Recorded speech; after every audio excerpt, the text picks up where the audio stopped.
in GMC has to copy Ford on everything news. They announced that they are cutting a good chunk of their sedans out of the lineup, and this is for GMC, not just Chevy. So the whole lineup. So I'm gonna go through it real quick. They're cutting the Buick LaCrosse, the Cadillac CT6, the Cadillac XTS, the Chevy Cruze, and the Chevy Impala, as well as the Chevy Bolt. So my question is, and I want us to all really think about it, is why does the world hate sedans? I don't think it's the world. I think I think Chevy sedans. I think the answer is you either have enough money to buy an SUV or a truck, which costs a lot of money, or you're on a budget, so it's more economy. Which I think sedans are. Like, well, I think typically right now, the way the economy and the environment, everybody's thinking about the environment, so you're coming out with more electric cars and everything like that. So it's going to be more, miles per gallon. So it's smaller cars, and then you got the people that just don't give a fuck and they drive the SUVs and the trucks. So I have a question. I have an answer. Is this decision from GM only affecting the U.S. or because That's in Ford's case, they only pulled sedans out of the U.S. In Europe, they're still going to get their little cars, but yes, this is a North American thing. so only North America. So Europe and the other countries are still going to get their sedans. Okay, so then in that case, I think it becomes honestly an America thing. We don't really. You see a lot of sedans on the road. But today I think there's this big surge in people wanting sports cars and big cars like SUVs or trucks. I think that has a lot to do with these business decisions to get rid of the sedans from this country. Well, look at function. Why would you get a 4-door car that is only functional for traveling, or not even traveling, just going around somewhere, the city or whatever, when you can get an SUV for the same price that's gonna be more practical to load stuff up, take it anywhere, or a truck. Go out and explore. And you got people that are more family orientated, so they need a bigger vehicle, because there's probably bigger families, now. And then, like I said, the little cars, people on a budget, commuting to college or wherever, or commuting to work. A lot of people buy commuter cars just for work, and then they drive their wives drive the big SUV, the $90,000 SUV. And the guy's going to work in his $20,000 Honda, So I think that's what it is. It's just people are getting more. They're trying to get more for their money and bang for their buck.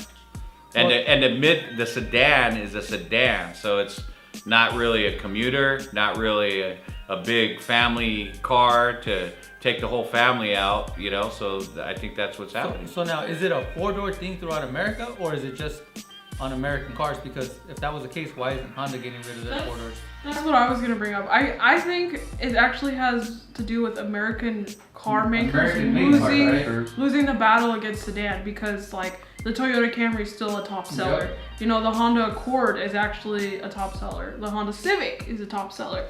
So I think that's where it's actually stemming from. But it's just kind of like, I don't know. Then that goes back to what AJ was saying about being efficient.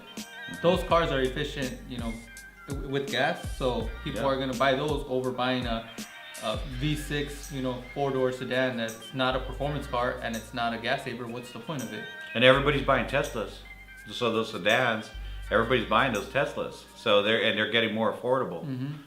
Every year they're getting more affordable. So it's kind of like the big TVs.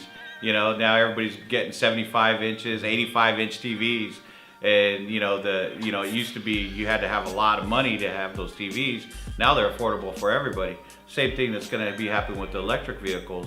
That they're becoming more affordable every year. And I'm sure that's what they're trying to do. They're trying to make it more affordable to make the world a better place.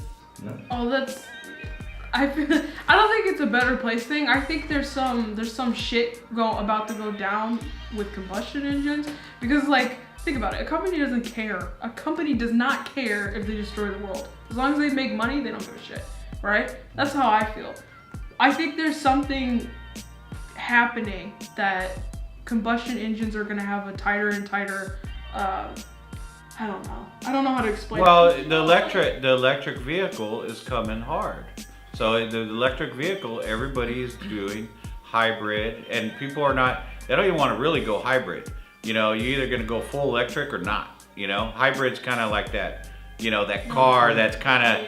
You know, it's kind of for now. It might be okay, but you know, 2-3 years from now, you're not gonna have a hybrid. You're either gonna have fully electric or a gas vehicle. So. You know, I like, electric is coming hard. And the cool thing is the electric cars are putting down the power, you know? They're fast. So it's like, and they're getting longer. You're getting more miles out of a charge on an electric vehicle now. So, you know, you just plug it in every couple days and you're good to go. Yeah. So that also leads me into the next thing about, we're just gonna throw this news in here too. Ford and Chevy both announced that they're closing a ton, not just Chevy, sorry, GMC. I keep forgetting that it's owned by GM.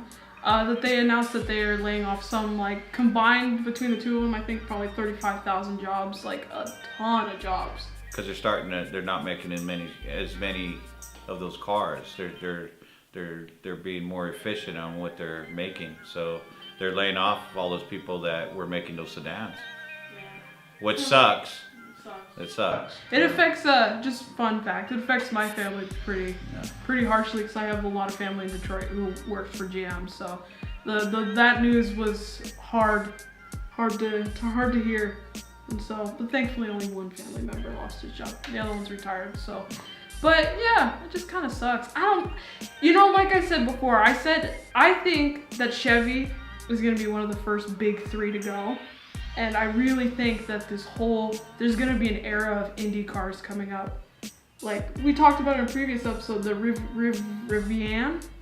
The Rivi or whatever the heck it's called. I've never even heard of that brand. I went and I was looking at a website called Drive Tribe, and they were talking about some Indy brands that were coming up and stuff, and how cheap they're making cars. Like, oh my gosh, you could get a super nice sporty looking a full electric car out there for like 40, 50.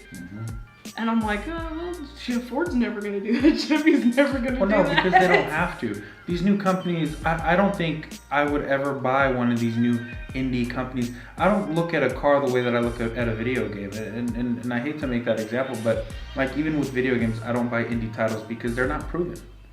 You know, they're people wanting to be creative, which is great. You know, yeah, have creative, try to be creative, try to figure out something new, try to make something different, but you're not proven.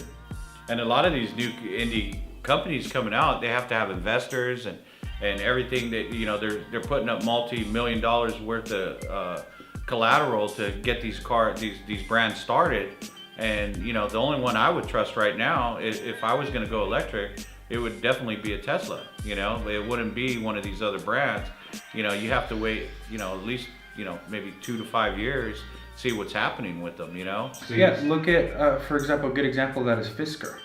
If you guys remember that company, Fisker, they only made one car and all the batteries were blowing up and the cars were catching fire. And they priced themselves out because they're super, super expensive because they were more on the luxury end, you know? They are sexy cars. They were a very sexy car, but they didn't last for anything, you know? So. We live in a weird time. That's all I gotta say about it. We live in a weird time. It's changed. It's not weird. It's just changed. You just gotta get used to it. You gotta adapt. You gotta adapt. You gotta understand. It's gonna happen. You know, we've said it from before. Imagine when you were little that everybody said we're gonna have electric cars in the future, flying cars. And all that Cars stuff. driving them. You know, you don't even need to drive your car anymore. And that's what we have to accept, and it's not a bad thing. You know. But don't you feel like that's gonna really kill off the car enthusiasts? No. Look at the freaking electric cars that they have now. There's people that modify them. I mean, you see Prius on air suspension and freaking wheels, just like you see a Honda. You know, same thing. It'll eventually catch on. Manufacturers are gonna adapt, just like we have to adapt. There's no reason for them to stop.